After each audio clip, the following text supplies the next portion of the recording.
Esta es una historia de ambición, caligrafía ensayada y una traición que fracturó a una familia para siempre.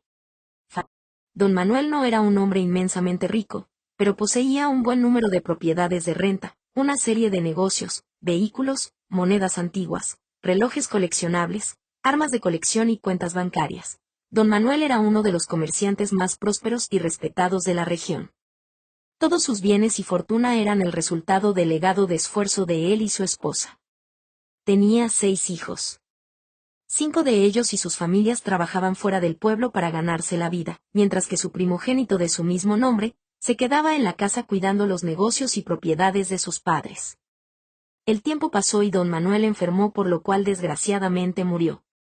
Su primogénito tomó la administración y control de los bienes y fortuna de los padres, ya que su madre, y ahora viuda, ya era de avanzada edad, y el primogénito la convenció de darle el control absoluto, diciéndole que sus otros 5 hermanos no tenían ni la capacidad ni la voluntad ni el tiempo de auxiliarla.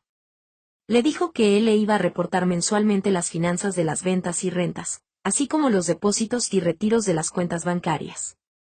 El primogénito nunca cumplió con su propia propuesta y no reportaba las finanzas a su madre. Aunque de forma muy precaria, pero siempre estuvo pendiente de la alimentación y tratamiento de su madre, nunca le entregó las ganancias de la administración de sus bienes y fortuna.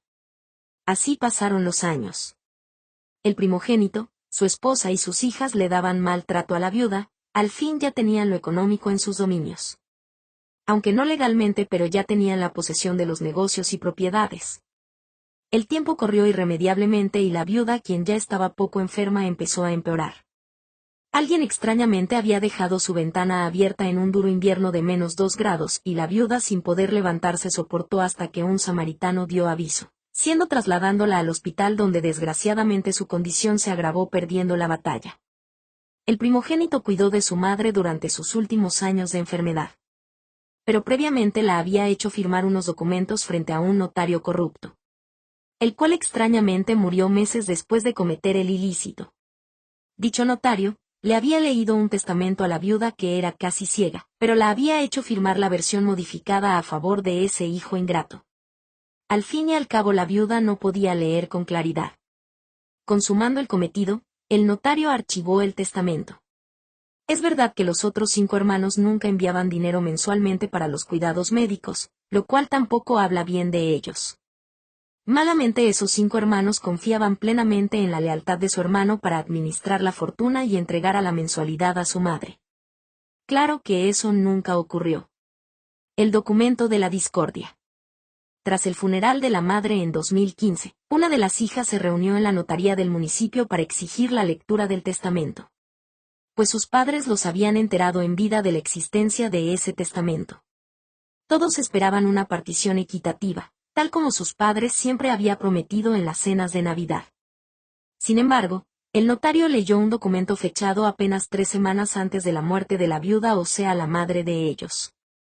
El notario enteró y proporcionó copia del documento, el cual decía lo siguiente: dejo la totalidad de mis bienes y fortuna, y derechos universales a mi hijo Manuel, en gratitud por ser el único que no me abandonó en mi lecho de muerte.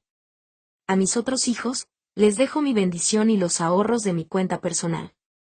La cuenta personal apenas tenía unos cuantos cientos de pesos, en cambio lo demás heredado por el hijo ingrato valían millones. La anatomía del engaño. El mal hijo no contaba con que su hermana era una meticulosa archivista de la correspondencia familiar. Al revisar el testamento, notó 3 detalles que no encajaban. El pulso: su madre sufría de un temblor avanzado en sus últimos meses. La firma en el testamento era firme y fluida, casi demasiado perfecta. El lenguaje: el texto usaba términos legales como usufructo vitalicio y masa hereditaria, palabras que una anciana como su madre jamás habría utilizado.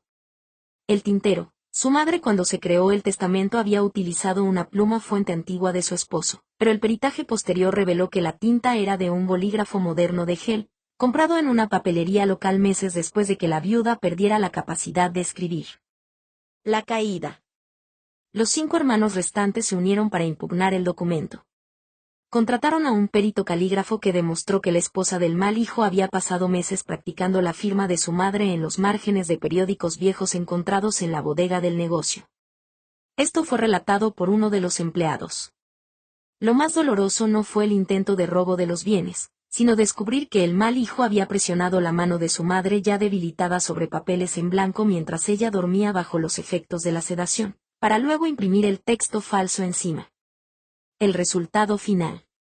La justicia no anuló el testamento falso y no aplicó la sucesión intestada pues había autoridades clave involucradas incluido el notario, todos los cuales estaban corrompidos. No se pudo repartir los bienes como lo ordenaban don Manuel y su esposa, en 6 partes iguales. El caso de impugnación ya tiene más de una década sin ningún avance. Y ya el mal hijo y su familia han derrochado el patrimonio que era para todos los hijos. El mal hijo no solo perdió el respeto de sus hermanos, sino que se interpuso una demanda para que sea procesado por falsedad en documento privado. Hoy la impugnación del testamento continúa porque las autoridades involucradas intervienen corruptamente para que no avance el proceso.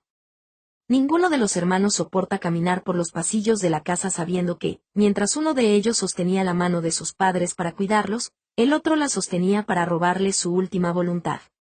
Esa decisión marca el punto sin retorno de la historia. Cuando entra en juego la falsificación de un documento tan sagrado como un testamento, la narrativa deja de ser una simple disputa familiar para convertirse en un delito de falsedad documental. Aquí te detallo que suele suceder en un escenario de este calibre, tanto en el papel como en la dinámica entre ellos. El impacto legal, el indigno.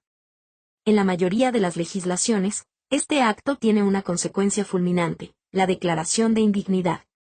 Pérdida total. El hermano falsificador no solo pierde lo que intentó robar, sino que legalmente queda excluido de toda la herencia, incluso de la parte que le correspondía legítimamente por ley, la legítima. Es como si, para efectos de la herencia, él hubiera muerto antes que el testador. Vía penal, más allá de lo civil, se enfrenta a penas de prisión.